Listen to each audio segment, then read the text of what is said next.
What's going on, guys? Welcome back to the channel. Today we're going to be installing my new wheel setup. As you guys saw in the last video, I did get the e-box front springs installed, and I gotta get everything loaded up to the truck, but I'm gonna show you what I got, and then we'll head over to Extreme 4-Wheel Drive, who did my springs. They're pretty much gonna do all my work going forward. It's a great shop on Long Island. They're out in St. James, so if you're ever looking for anything and you live in the New York area, definitely check them out. So yeah, let me show you what I'll be doing. So as you can see, my garage is a huge mess. You see the truck out there. Huge mess. Have to clean it up one day. I've been doing a lot of work. I have a whole bunch of random stuff in here, water heater that I gotta fix, and you know, a whole bunch of stuff. But anyway, that's not what you guys care about. So here are the new wheels. I am switching to the new Vossen HFX. Let me see. They're called the HFX1, and that's the size, 20-inch wheels, 20 by 10. And here are the new tires. I am part of the Nitto pit crew, so I am staying with Nittos. I do have the Recon grapplers right now, but you guys can see I am switching to, I don't know if you guys can see it too well. Let me go out here. I am switching to the Nitto Ridge grapplers 37. I am staying on 37s. They're the 37 by 12.50 R20 light truck tires. And the reason I'm switching to the Ridge grapplers is I just like the more aggressive sidewall of them. I think they look great. I really do like the Recons though. The Recons are great tires. I've had no issues with them since I put them on. And this is my first time on the Nitto Ridge grapplers, so we'll see how it goes. And just before I head over there, I'm going to show you the old setup. I am on the Nitto Recon grapplers. My shadow is blocking everything, so you can see the Nitto Recon grapplers. Same size, except they're just, you know, for 18 wheels. I'm going to keep these wheels though. I was thinking about selling them, but I think I'm going to keep them and maybe buy some 35s in the future. So if I do want to go off-roading, or I do want them for anything, I will have them. And I won't have to worry about any rubbing or anything like that.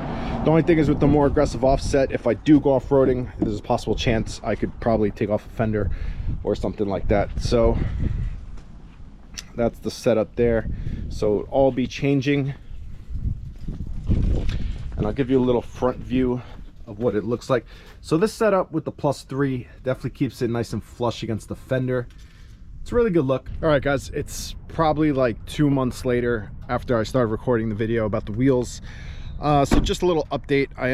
Obviously I'm filming the rest of the video now, but little update on the truck. You can see the wheels on there. So little update. I had to lose, so these are -18 offset, 37-inch tires, 37 times 2.5 R20s, since these are now 20-inch rims. I mean, they look so good on the truck, so good.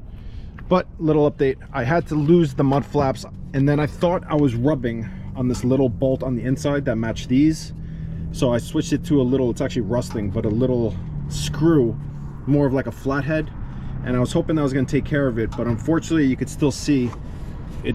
Well, I guess you can't really see too much, but it definitely rubs this plastic piece right here, and I do not want to trim, so it does rub at full lock when I'm turning left or right. It's usually more left than the right though, but I mean, I still rub. It's really loud, and unfortunately that's just the way it's going to be, because I do not want to bump up to the 2.7s. I'm very happy with the stance and how it looks right now.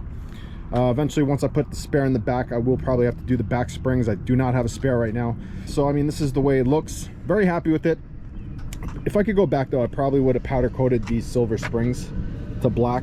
Maybe in the future I'll do that. It's just gonna be a pain in the ass, take them off, do that, and then put them back on. I mean, I do kind of like the way the silver pops, but just in case if I had an issue with warranty or something, if they were black, they probably wouldn't even know that I had aftermarket springs on there. But otherwise, yeah, I mean, I ended up actually using a heat gun to try to, you could actually, I don't know if you could really see it in there, but you can kind of see there was like a little hump here. I mean, there still is a little bit, but it was a little worse. Ended up using a heat gun, tried to push it down as much as possible. unfortunately wasn't able to. But yeah, I mean, that's the final stance of the truck. Love the way it looks, love the way it rides, and yeah, I mean, that's pretty much it. All right, so I just want to show you guys where I'm rubbing. Right now, there's actually a little gap, but that's because I'm not in the truck. Obviously, I add weight, and once I fully turn, it does rub in there. So it is very close. It sucks I lost the mud flaps, but I mean, it's really not a big deal. I don't know, with the PPF, I'm not really too worried about stuff kicking up. I mean, obviously when it's raining and stuff, you can see like some stuff gets kicked up, but it really doesn't bother me too much. I mean, I wish I could keep the mud flaps. I could have kept them in the back, but then it would just look stupid with, you know, just the back mud flaps and not the front. So I think once the tires wear down a little more though, it should be a little better, and maybe I'll have a chance to throw them back on. I don't know, we'll see. But right now I'm very happy with the look, and honestly losing the mud flaps kind of makes it look a little better too. But yeah, I mean, so you guys just see what the clearance is. If you went with a -12, I think you'd probably get away with it, and you probably wouldn't rub as bad as I do. And obviously if you go 0 or any positive offset, it'll be perfectly fine. All right, guys, I want to say thank you for watching this video. Wow, it's been a while since I filmed. If you liked it, please hit that thumbs up button. It definitely helps the channel out a little bit. I've been doing a lot of shorts to kind of still keep the channel moving. I do want to keep filming videos. It's been really tough lately, but I'm going to keep going. I'm going to keep pushing along. Definitely have some more content coming up, so definitely stay tuned. But yeah, thanks for watching. I'll catch you in the next one. Peace.